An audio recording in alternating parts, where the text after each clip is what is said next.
Good morning everyone. Last class के अंदर हमने आईपीसी करी थी कीटोन की एल्डिहाइड की एल्डिहाइड की आईपीसी अपना हो गया था लास्ट वाली क्लास में। आज जो हम पढ़ेंगे वो आईपीसी पढ़ेंगे किसकी, कीटोन की। ठीक है, किसका पढ़ेंगे हम आईपीसी, कीटोन का आईपीसी हम यहाँ पर पढ़ेंगे। ठीक है, ये कीटोन हमारे पास में फंक्शनल ग्रुप, तो इसके बारे में हम आईपीसी, इसकी आईपीसी आज हम यहाँ पर पढ़ेंगे। ठीक है, तो देखो क्या टर्म वेरी करता है। तो देखो हम कीटोन की आईपीसी के बारे में बात करेंगे इस वाली क्लास में। देखते जाना, एक एक करके चीज़ें समझाता हुआ चलता हूँ।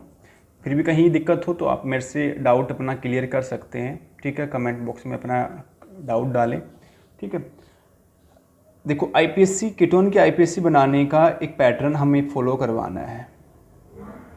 ठीक है, कीटोन की आईपीसी के लिए क्या, एल्क प्लस में एन और प्लस में ऑन। ठीक है, और ये आप 11वीं में ऑलरेडी पढ़ चुके हो 11th क्लास के अंदर।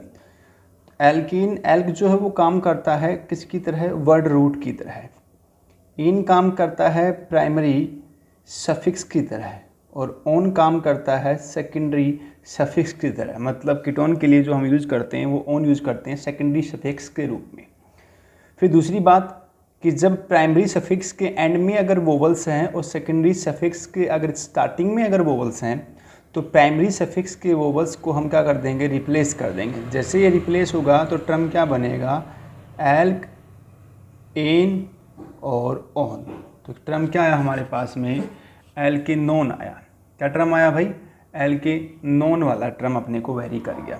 ठीक है, अब एक एक करके एग्जांपल देख लेते हैं। देखो example, CH3 C double bond में O CH3। वैसे तो कॉमन नेम के अकॉर्डिंग तो इसका क्या नाम है, इसको एसीटोन के नाम से जानते हैं। आईपीसी देखना 1 2 3। जैसे हमने एल्डिहाइड में कार्बोनाइल को हमने 1 नंबर कार्बन से हमने बात किया था। ठीक है, एल्डिहाइड को हमने कितने से,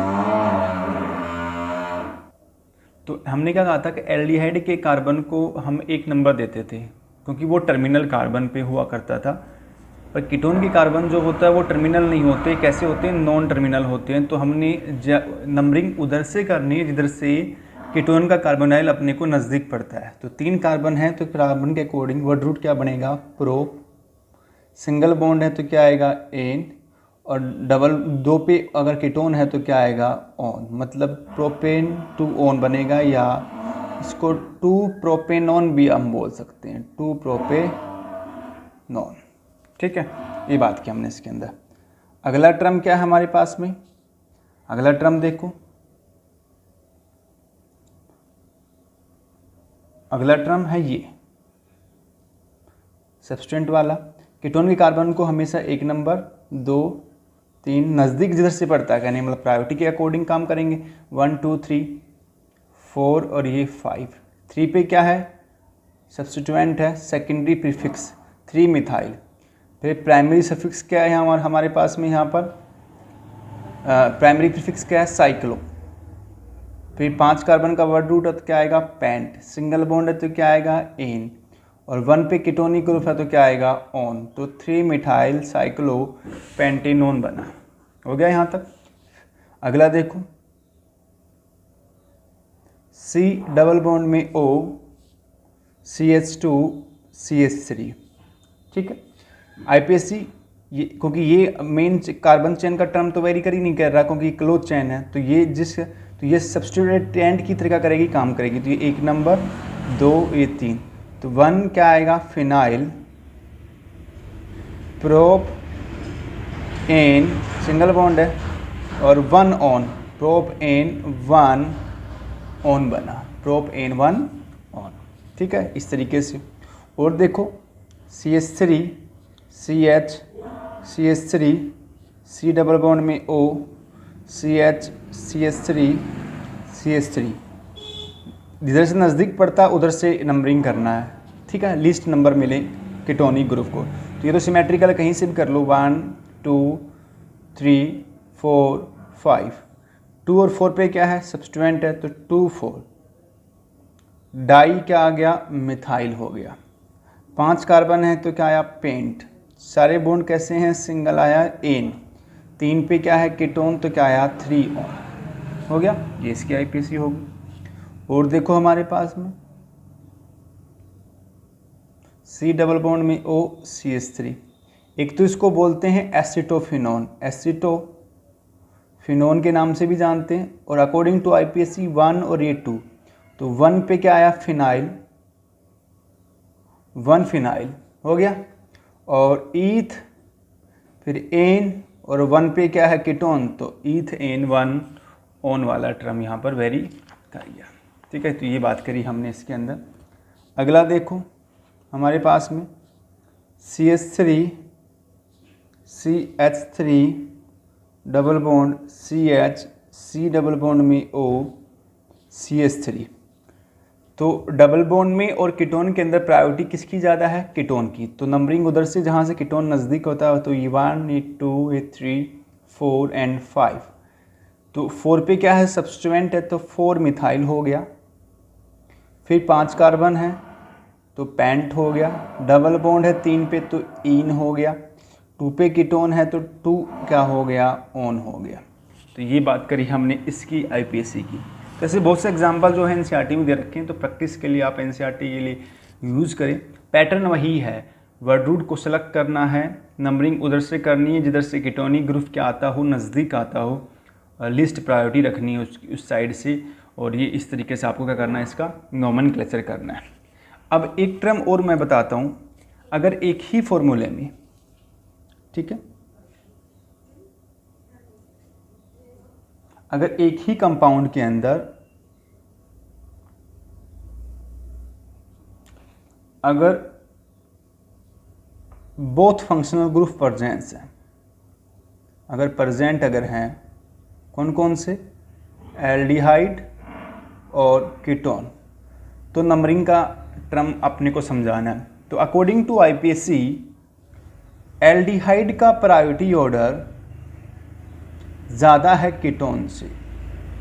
एल्डिहाइड की जो प्रायोरिटी है वो कीटोन से क्या है, ज़्यादा है। अकॉर्डिंग टू नंबरिंग, मतलब अपने को नंबरिंग उधर से करना है जिधर से एल्डिहाइड नज़दीक आता है। मतलब सिंपल सा टर्म ये है कि एल्डिहाइड के कार्बन को अगर एक ही मॉलिक्यूल या एक ही कंपाउंड में एल्डिहाइड और कीटोन दोनों ग्रुप अगर प्रेजेंस है, तो 1 नंबर कार्बन हमेशा किसको देंगे, हम एल्डिहाइड वाले को देंगे। जैसे एक एग्जांपल मैं आपको समझाता हूँ, देखना, CH3 CH2 C double bond में O CH2 C double bond में OH। तो यहाँ एल्डिहाइड और यहाँ क्या है अपने पास में, कीटोन है। ठीक है, तो ये एल्डिहाइड और ये क्या है, कीटोन। तो ये 1 नंबर, 2 3 4 और ये 5। तो यहाँ पर जब ये एज ए सब्स्टिट्यूएंट, मतलब एक यूज करता है, अगर प्रिंसिपल ग्रुप के रूप में अगर यूज करता है तब तो क्या लगाते हैं, इसका ऑन यूज करते हैं। अगर ये खुद क्या बन जाए, सब्स्टिट्यूएंट बन जाए, तो सेकेंडरी प्रीफिक्स के रूप में, सेकेंडरी प्रीफिक्स के रूप में इसके लिए जो टर्म यूज करेंगे वो क्या हो सकते हैं, क्या तो ओक्सो या क्या यूज करेंगे आप, कीटो। इन दोनों में से कोई भी यूज कर सकते हैं। तो क्या आया, 3 का कीटो या 3 ओक्सो, 5 कार्बन है, पेंट, ठीक है, 3 ओक्सो, पेंट, सिंगल बॉन्ड है कार्बन कार्बन के बीच में एन, और एक पे क्या है एल्डिहाइड, तो क्या बना, अल। या हम ओक्सो की जगह कीटो यूज कर सकते हैं, तो क्या आएगा, 3 कीटो पेंट एन अल। तो ये वाला टर्म भी हम इस तरीके से करवा सकते हैं कंपोनेंट के अंदर। तो हमेशा अपना ध्यान रखें, अगर एक ही फंक्शनल ग्रुप में एल्डिहाइड कीटोन अगर प्रेजेंस है तो प्रायोरिटी किसको दी जाएगी, एल्डिहाइड को।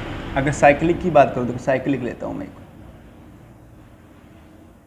ये है CHO और ये है कीटोन। तो देखो ये 1 नंबर कार्बन, ये 2, ये 3, ये 4, ये 5। तो 2 का क्या है, ओक्सो। साइक्लो, साइक्लिक रिंग है, 5 कार्बन का वर्ड रूट है तो पेंट, सिंगल बॉन्ड है हर एक कार्बन के बीच में तो एन। और जब साइक्लिक रिंग से अगर CHO अगर जुड़ता है तो एक पर्टिकुलर नेमिंग बनती है, तो क्या बोलेंगे उसको, कार्बेल्डिहाइड, साइक्लोपेंटेन कार्बेल्डिहाइड, ठीक है, कार्बेल्डिहाइड वाला टर्म हम बात करेंगे। तो ये हुआ आईपीसी नोमेनक्लेचर कीटोन का, और जहाँ पर दोनों ग्रुप अगर प्रेजेंस है तो ये ध्यान रखना अपने को। फिर भी अगर कोई फॉर्मूले में अगर आपको दिक्कत होती है एनसीईआरटी वाले में, तो मैं आपको डाउट अगर है तो आप अपना क्लियर कर सकते हैं मेरे से पूछ करके, ठीक है। तो ये बात करी हमने यहाँ तक, तो आई होप यहाँ तक आपको समझ में आया होगा। अब अगला टर्म हमारे पास में यहाँ पर है जो है वो है structure.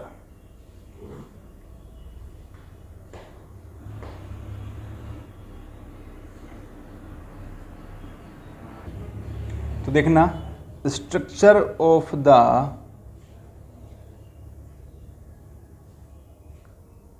Carbonyl group, structure of the carbonyl group के बारे में हम बात कर सकते हैं। Structure of the carbonyl group, carbonyl group का स्ट्रक्चर क्या होता है, किस टाइप की बॉन्डिंग कार्बोनाइल के अंदर प्रेजेंस होती है, उसकी मैं बात करूँगा, ठीक है। तो आप देखना टर्म के अकॉर्डिंग। वो सर ये कार्बन हमारे पास में C और ये O, प्लेनर स्ट्रक्चर होता है, ठीक है। कैसा स्ट्रक्चर होता है इसका, प्लेनर स्ट्रक्चर होता है, ठीक है। कार्बोनाइल कैसे होते हैं, प्लेनर स्ट्रक्चर वाले होते हैं, ठीक है। तो इसमें क्या कह रहा है कि सर यहाँ पर कार्बन का p ऑर्बिटल और ऑक्सीजन का p ऑर्बिटल जब हेड टू हेड ओवरलैपिंग करेगा इस तरीके से, तो इसमें कार्बन ऑक्सीजन के बीच में एक बॉन्ड तो बनेगा सिग्मा, और दूसरा कार्बन का जो p ऑर्बिटल है, क्योंकि अपने को पता है कि कार्बन का एटॉमिक नंबर होता है कितना हमारे पास में, कार्बन का है 6, तो क्या आएगा 1s2 2s2 2p का 2। तो देखो आप, सिंपल सी बात है, ये 2s में 2 हैं और 2p में कितने हैं 2, तो ये तो ग्राउंड स्टेट है ना, और एक्साइड स्टेट में कितने बॉन्ड बनाने हैं 4, तो देखो 2s में 1 और p में कितने हो गए 3, 1 2 3 हो गए ना। तो इसमें से क्या कह रहा है कि एक जो p ऑर्बिटल है वो क्या बना रहा है, एक जो है वो सिग्मा बॉन्ड बना रहा है, एक क्या बना रहा है पाई। तो देखो एक H का S के साथ में ओवरलैप, एक H का P के साथ में ओवरलैप, एक H यहाँ जुड़ गया, इस कार्बन के साथ में 2 H जुड़े हुए ना, एक H यहाँ जुड़ गया, तो बच गए कितने P, 2 P बच गए। इन 2 P के अंदर एक जो P ऑर्बिटल है वो हेड टू हेड ओवरलैपिंग करेगा तो सिग्मा बॉन्ड बनाएगा, दूसरा जो P ऑर्बिटल है यहाँ पर वो क्या करेगा, साइडवेज ओवरलैपिंग करेगा पाई बॉन्ड बनाने के लिए। तो ये P ऑर्बिटल, तो ये px ऑर्बिटल हम मान लें इनको, ये px है, ये px, तो क्या करेगा आपस में साइडवेज का करेगा, ओवरलैपिंग करता है इस तरीके से, ठीक है। तो ये क्या बनाता है, पाई बॉन्ड का फॉर्मेशन। तो इसमें एक जो लोब है वो होता है अबोव प्लेन, ये अबोव द प्लेन है, और ये लोब जो होता है वो होता है बिलो प्लेन, प्लेन के नीचे। मतलब जैसे ना ये कार्बन है, देखो ये कार्बन है, देखो ये कार्बन है, ये क्या है ऑक्सीजन, तो इसमें एक कार्बन का ये लोब एक ऊपर ऐसे, और एक लोब कहाँ है इसके नीचे ऐसे, इस वाले ऑक्सीजन का एक लोब ऊपर, दूसरा नीचे कहाँ है ये वाला, ऐसे है। तो एक अबोव द प्लेन, और जब ये आपस में साइडवेज ओवरलैप करते हैं तो इनके अंदर बनने वाला जो इलेक्ट्रॉन क्लाउड होगा वो सिमेट्रिकल नहीं होगा। कैसा नहीं होगा, सिमेट्रिकल इलेक्ट्रॉन क्लाउड नहीं होगा। मतलब कैसे इलेक्ट्रॉन क्लाउड होगा, यहाँ पर बता देता हूँ। इसके अंदर ऑक्सीजन वाला लोब जो है वो बड़ा और कार्बन वाला लोब छोटा। इसमें ऑक्सीजन का लोब क्या होगा, बड़ा, और कार्बन वाला लोब छोटा। मतलब ये नेगेटिव पोल है और ये पॉजिटिव पोल है, ठीक है।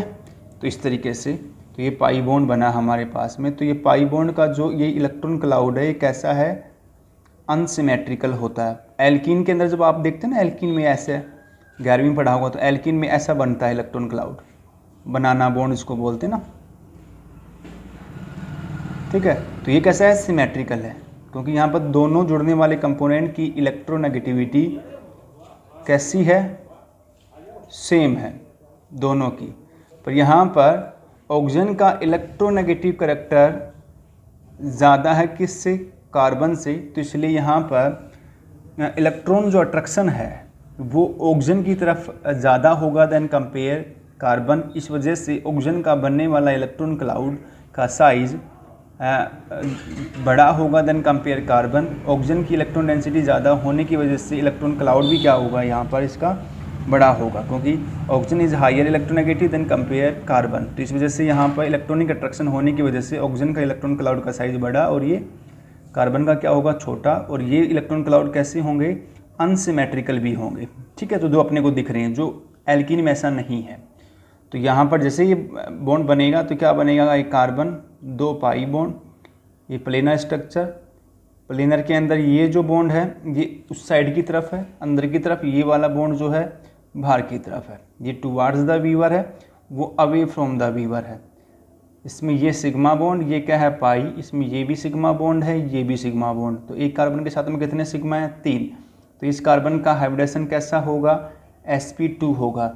और sp2 हाइब्रिड होने की वजह से, कैसा हाइब्रिड होने की वजह से, sp2 हाइब्रिड होने की वजह से इसकी जो स्ट्रक्चर होगी वो होगी ट्राइगोनल प्लेनर। कैसी होगी, ट्राइगोनल प्लेनर क्या होगा इसका स्ट्रक्चर होगा।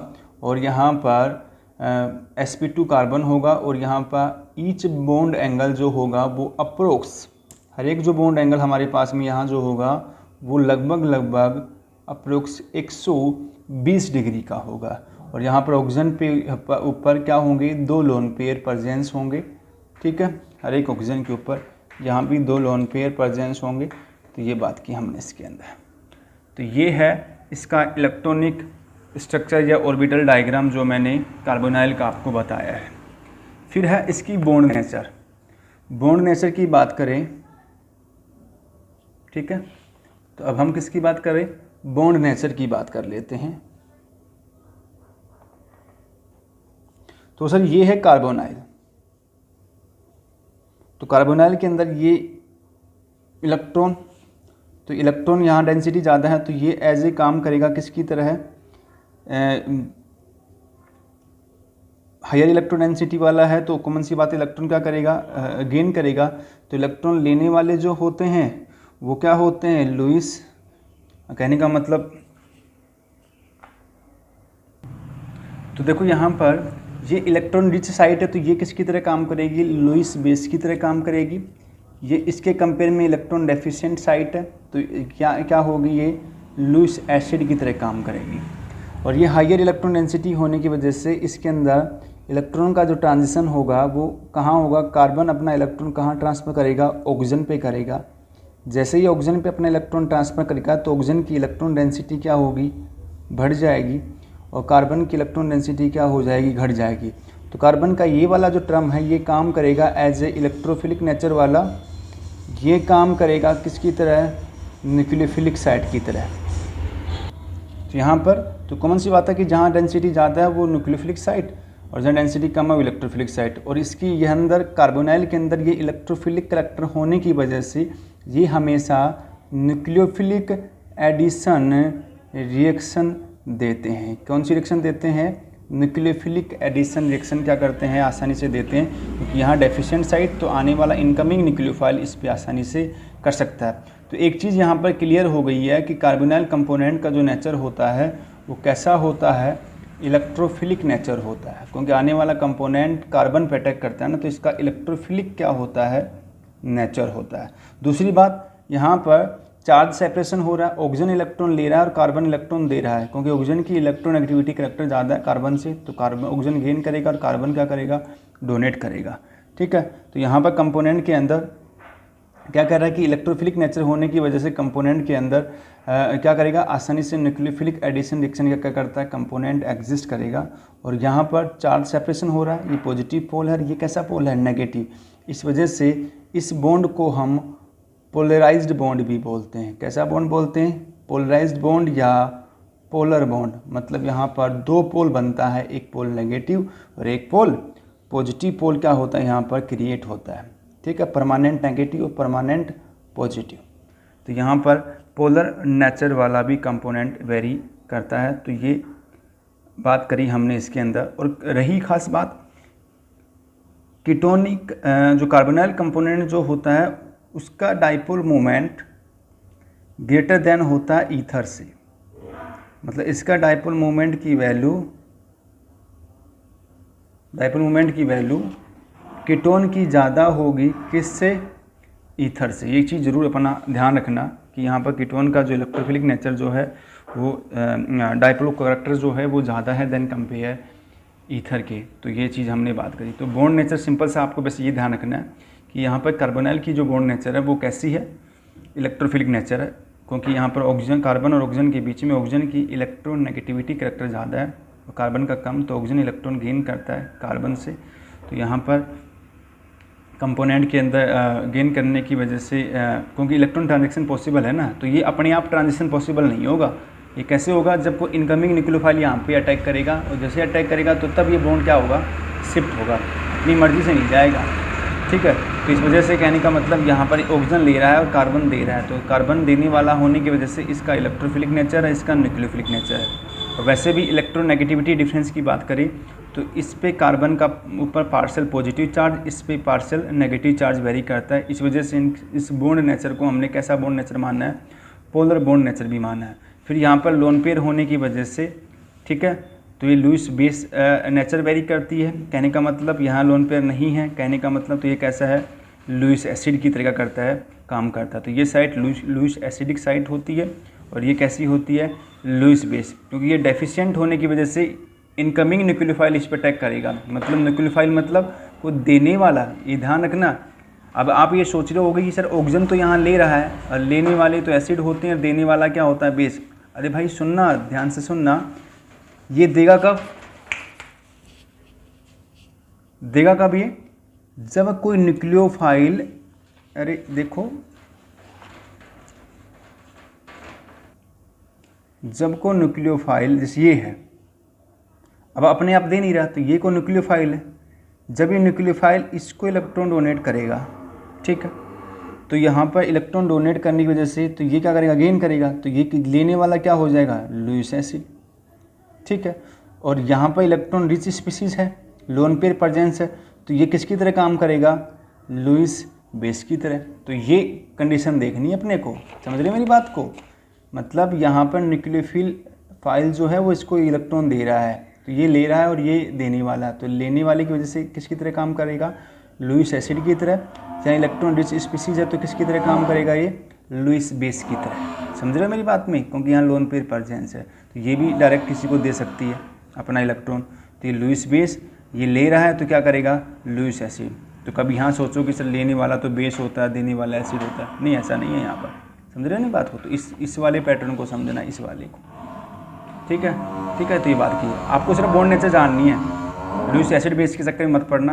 बॉन्ड नेचर कैसी है, इलेक्ट्रोफिलिक नेचर है। ठीक है, तो थैंक यू। यहाँ तक मिलते हैं, नेक्स्ट वाली क्लास में पढ़ेंगे हम preparation of aldehyde and ketone. Thank you, मिलते हैं नेक्स्ट क्लास में।